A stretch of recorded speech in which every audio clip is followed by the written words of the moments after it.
總理杜魯多聯同安省省長杜格福特宣布，喺多倫多投放超過4億元，開設一個大型生產疫苗設施，咁係本國喺新冠疫情之後加強國內生物製造業嘅其中一部分計劃。葉冠文嘅報導。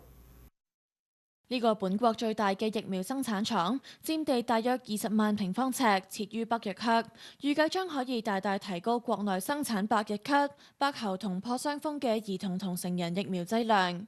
廠房亦都負責全方位研發、製造、臨床試驗、監管、分銷同商業營運，預計會創造200幾個職位，並將會生產供應本國以及全球60個市場。This is important to protect our health and to protect ourselves against future pandemics.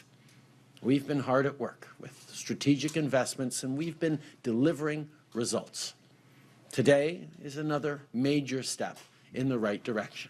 安省省長杜格福特表示，新廠房係對安省工人以及生命科學業嘅信任。We want Ontario to be a place where medical breakthroughs are discovered and developed into innovative products and services for the benefit of everyone.